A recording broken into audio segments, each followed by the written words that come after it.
नमस्कार, न्यूज 24 देख रहे हैं आप और आपके साथ मैं हूं सऊद मोहम्मद खालिद। क्रिकेट हाउसफुल में आपका स्वागत है।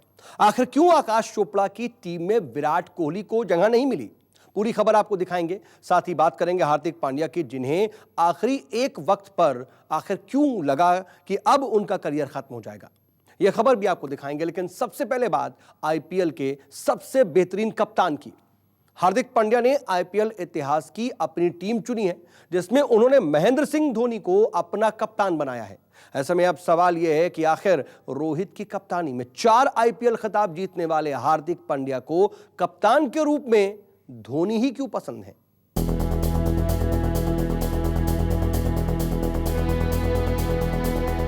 हार्दिक पांड्या ने चुन डाली आईपीएल 11।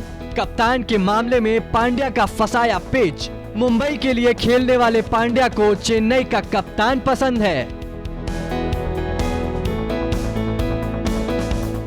कोरोना की वजह से अभी तक इस साल का आईपीएल आयोजित नहीं हो सका है, लेकिन अभी भी इसके होने की उम्मीद है। ऐसे में सभी दिग्गज अब तक हुए आईपीएल के लिए अपने प्लेइंग 11 चुन रहे हैं। इस लिस्ट में अब हार्दिक पांड्या का नाम जुड़ गया है। पांड्या ने अपनी ऑल टाइम आईपीएल 11 चुनी है। पांड्या की टीम बड़ी धमाकेदार है। टीम में रोहित शर्मा, विराट कोहली और महेंद्र सिंह धोनी तीनों ही मौजूद हैं। लेकिन जो टीम का कप्तान चुना गया है वो जरूर चर्चा का विषय बन सकता है। दरअसल पांड्या ने अपनी टीम का कप्तान धोनी को चुना है। धोनी चेन्नई सुपर किंग्स के कप्तान हैं और पांड्या मुंबई इंडियंस के लिए खेलते हैं। रोहित शर्मा की कप्तानी में मुंबई इंडियंस ने 4 खिताब जीते हैं और महेंद्र सिंह धोनी की कप्तानी में चेन्नई सुपर किंग्स ने 3 खिताब जीते हैं। ऐसे में कहा जा सकता है कि रोहित आईपीएल के सबसे सफल कप्तान हैं।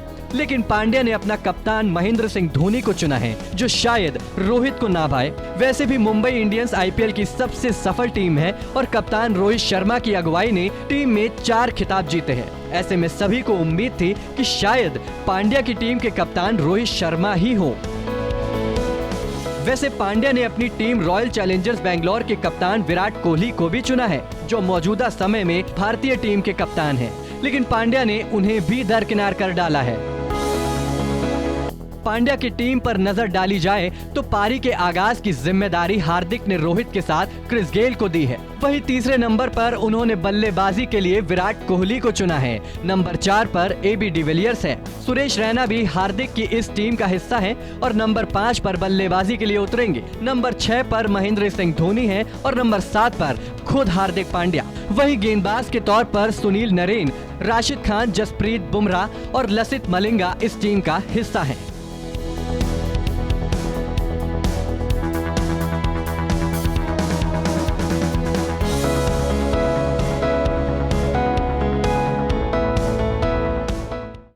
इस समय इंटरनेशनल क्रिकेट का आयोजन नहीं हो रहा। ऐसे में तमाम दिग्गज अपनी टीम चुनने में लगे हैं। इस लिस्ट में अब आकाश चोपड़ा का भी नाम जुड़ गया है, जिन्होंने अपनी वनडे की बेस्ट टीम चुनी है।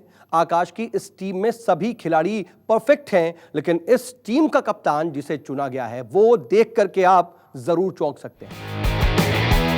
भारतीय टीम के पूर्व खिलाड़ी आकाश चोपड़ा ने मौजूदा समय की बेस्ट वनडे 11 को चुना है।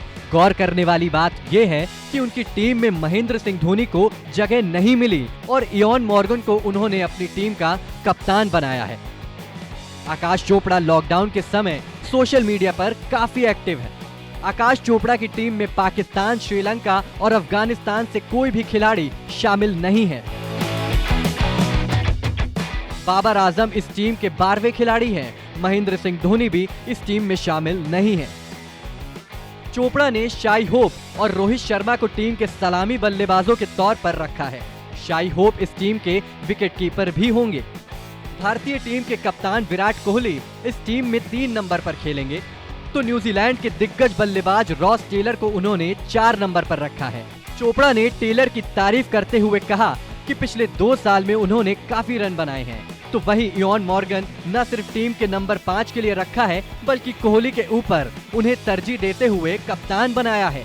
आपको याद होगा कि इयोन मॉर्गन की कप्तानी में ही इंग्लैंड ने 2019 का वर्ल्ड कप जीता था और इसी वजह से कप्तानी के लिए उन्हें तरजीह दी है।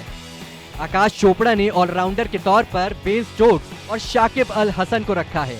ये दोनों ही शानदार बल्लेबाज जो 10 ओवर पूरे डाल सकते हैं। हालांकि आकाश चोपड़ा ने जसप्रीत बुमराह, ट्रेंट बोल्ट और कागिसो रबाड़ा नहीं रखा है। गेंदबाजी विभाग में उन्होंने मिचेल स्टार्क, कुलदीप यादव, मोहम्मद शमी और लॉकी फर्ग्यूसन को रखा है।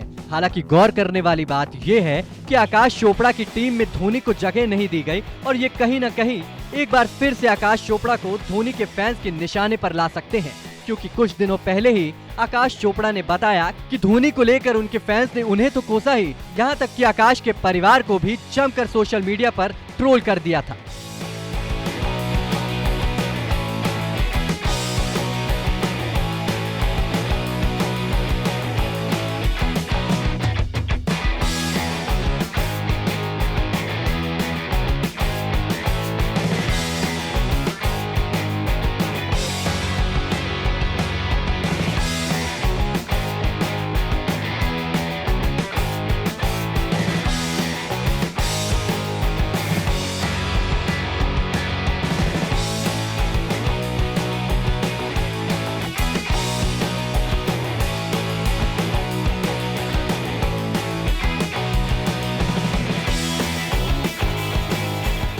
कोरोना की मार पूरा विश्व झेल रहा है, तो वहीं इसकी चपेट में अब क्रिकेट का खेल भी आ गया है। दरअसल पाकिस्तान क्रिकेट के फर्स्ट क्लास क्रिकेटर की कोरोना की वजह से मौत हो गई और उनकी इस मौत की वजह से उनके परिवार वालों ने उन्हें आनन फानन में दफना दिया।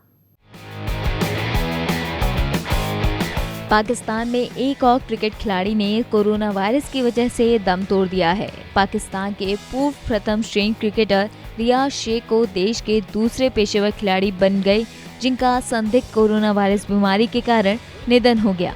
रियाज शेख के परिवार ने उन्हें आनन फानन में दफन भी कर दिया। सूत्रों ने दावा किया है कि शेख के परिवार ने उनको दफना दिया और उनकी मौत के कारणों को जानने के लिए चिकित्सा अधिकारियों का भी इंतजार नहीं किया। रियाज शेख कुछ ही दिन पहले कोरोना वायरस की चपेट में आए थे। वो 51 साल के थे। रियाज ने 43 प्रथम श्रेणी मैचों में 116 विकेट लिए। कोरोना की वजह से उनका सुबह निधन हो गया था। उनके परिवार ने सुबह जल्दबाजी में उनका शरीर दफना दिया, लेकिन उनके पड़ोसियों को संदेह है कि वे कोविड-19 से संक्रमित थे और उनका परिवार उन सरकारी प्रक्रियाओं से नहीं गुजरना चाहता था जो वायरस के कारण मरने वाले रोगियों के लिए तैयार की गई हैं। रियाज की अचानक हुई मौत पर पाकिस्तान के पूर्व कप्तान और विकेट कीपर राशिद लतीफ ने शोक जताया। रियाज शेख ने 1987 से 2005 तक फर्स्ट क्लास खेला। कराची के इस लेग स्पिनर ने संन्यास के बाद मोइन खान क्रिकेट एकेडमी में क्रिकेट सिखाने का बीड़ा भी उठाया। रियाज मोइन खान क्रिकेट एकेडमी के हेड कोच के पद पर नियुक्त थे। पाकिस्तान के क्रिकेट एक्सपर्ट डॉक्टर नौमान नियाज ने भी रियाज शेख की मौत पर शोक जताया। उन्होंने रियाज की तारीफ करते हुए लिखा, रियाज एक जुनूनी लेग स्पिनर थे जिन्होंने 43 मैचों में 116 विकेट अपने नाम किए। रियाज ने 4 बार एक पारी में 5 विकेट लेने का कारनामा किया और एक बार उन्होंने मैच में 10 विकेट अपने नाम किए। इससे पहले भी पाक के खिलाड़ी की कोरोना से मौत हो गई थी। कोरोना की मार विश्व क्रिकेट पर पड़ी हुई है। कोरोना की वजह से कहीं भी क्रिकेट खेला नहीं जा रहा और ऐसे में कोरोना खेल के बाद अब खिलाड़ियों को अपना निशाना बना रहा है।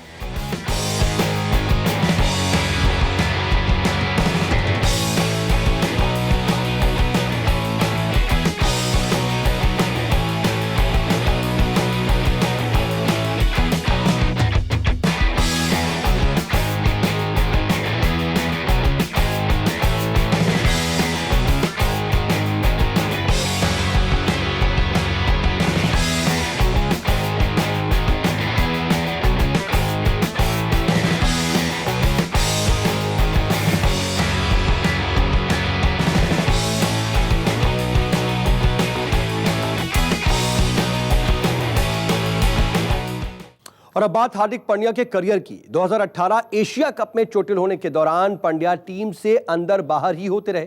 पांड्या का प्रदर्शन भी इस दौरान कुछ खास नहीं रहा।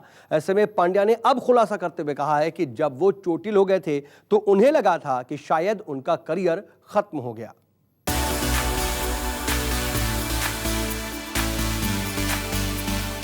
हार्दिक पांड्या टीम के सबसे महत्वपूर्ण खिलाड़ियों में शामिल हैं। पांड्या एक ऑलराउंडर की हैसियत से भारतीय टीम में खेलते हैं। ऐसे में पांड्या टीम की सबसे बड़ी जरूरत बन जाते हैं, लेकिन पिछले काफी समय से पांड्या टीम से अंदर बाहर ही होते रहे। एशिया कप में चोटिल होने के बाद पांड्या ने कई बार टीम में वापसी की, लेकिन इंजरी ने उनका पीछा नहीं छोड़ा। ऐसे में पांड्या ने अपनी चोट के ऊपर इस बार खुलकर बातचीत की। पांड्या ने एक क्रिकेट वेबसाइट से बात करते हुए कहा कि मुझे लगा कि मेरा करियर खत्म हो गया, क्योंकि मैंने कभी किसी को यूं स्ट्रेचर पर जाते हुए नहीं देखा। मेरा दर्द कम ही नहीं हो रहा था, लेकिन मेरा शरीर तुरंत रिकवरी मोड में चला गया। एशिया कप वैसे भी आराम मिलने से पहले मेरा आखिरी टूर्नामेंट था जिसमें ये चोट लग गई। इसके साथ ही पांड्या ने कई और मुद्दों पर भी अपनी राय दी। पांड्या ने कॉफी विद करण में अपने विवादित बयान के ऊपर बात करते हुए कहा कि मैं उस घटना के बाद समझदार हो गया हूँ। मैंने जिंदगी में गलतियाँ की, लेकिन उन्हें स्वीकार भी किया। यदि ऐसा नहीं होता तो मैं एक और टीवी शो कर रहा होता। अब मैं उसे सोचकर परेशान नहीं होता, क्योंकि हमने एक परिवार के रूप में उसे स्वीकार कर लिया। मुझे ज्यादा दुख इस बात का है कि मेरी गलती की सजा मेरे परिवार ने भुगती। ये स्वीकार्य नहीं है। इसके अलावा पांड्या ने भारतीय कप्तान विराट कोहली, कोच रवि शास्त्री और एनसीए निदेशक राहुल द्रविड़ को भी धन्यवाद किया। विराट, रोहित या रवि सर आपको खेल का ककहरा नहीं सिखा सकते। उन्होंने मुझे आजादी दी है, उन्होंने मुझे सुरक्षा का भाव दिया, और यही वजह है कि मैं अपने फैसले खुद लेने लगा। द्रविड़ ने मुझे वैसे ही स्वीकार किया जैसा मैं हूँ। उन्होंने कभी मुझे किसी कसौटी पर नहीं कसा। उन्होंने बतौर क्रिकेटर मेरा सम्मान किया।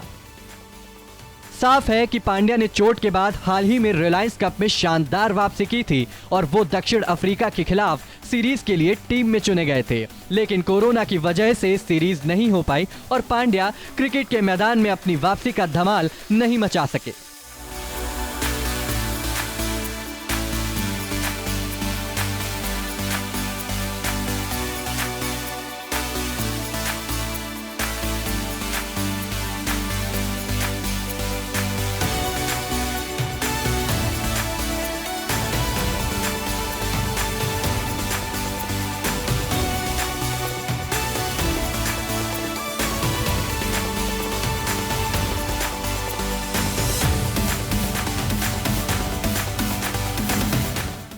और अब बात कर लेते हैं सुरेश रैना की, जिनका साफ ये कहना है कि महेंद्र सिंह धोनी उन्हें टीम में इस वजह से नहीं रखते थे कि वो उनके लिए खास हैं, बल्कि इसलिए कि रैना में टैलेंट है। रैना ने कहा कि धोनी उन्हें मैदान पर खुलकर बल्लेबाजी करने दिया करते थे और वो उन्हें खेल को समझकर आगे बढ़ने की सलाह दिया करते थे।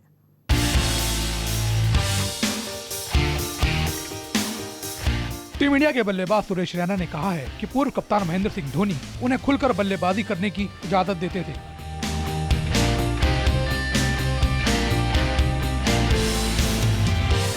रैना धोनी की कप्तानी में टीम इंडिया और चेन्नई सुपर किंग्स के साथ काफी समय तक खेल चुके हैं। एक शो में उन्होंने कहा कि मैं जब भी धोनी के साथ खेलने उतरा तो उन्होंने मुझे खुलकर बल्लेबाजी करने की इजाजत दी। उन्हें पता था कि मेरी क्षमता क्या है। मेरे खेल में जो मजबूती थी यह मुझे जब संभलने की जरूरत होती थी तो धोनी मुझे चेतावनी देते थे और कहते थे कि रणनीति बदलने पर नतीजा क्या हो सकता है, और ऐसे वक्त में वो आखिरी फैसला मेरे ऊपर छोड़ देते थे। रैना ने साथ ही कहा कि वे आपके खेल में बदलाव लाने को नहीं कहते थे, लेकिन वे बल्लेबाज को इस बात से अवगत कराते थे कि टीम की स्थिति के हिसाब से नतीजे कैसे हो सकते हैं।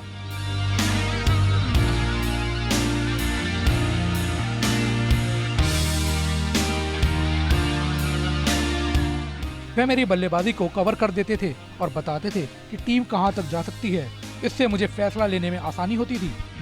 तो वहीं आईपीएल की तैयारियों पर रैना ने कहा कि पहले कुछ दिनों तक उन्होंने इसे हल्के में लिया और अपने जिम पर ध्यान केंद्रित करते रहे, लेकिन इस दौरान वे शानदार शॉट खेलते थे। उनकी फिटनेस लाजवाब है और वे जल्दी थकते नहीं हैं। गौरतलब है कि धोनी चेन्नई के कैंप से जुड़ने वाले पहले खिलाड़ी थे और कहा जा रहा था कि धोनी जिस तरह ट्रेनिंग कर रहे थे इससे पहले कभी भी उन्हें ऐसी ट्रेनिंग करते हुए नहीं देखा गया।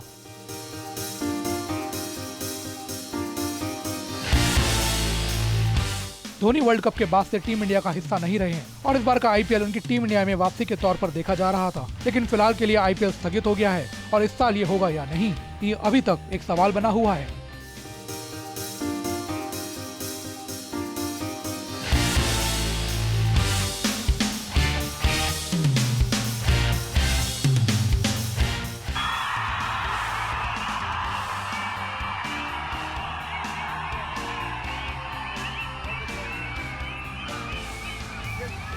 आदत है।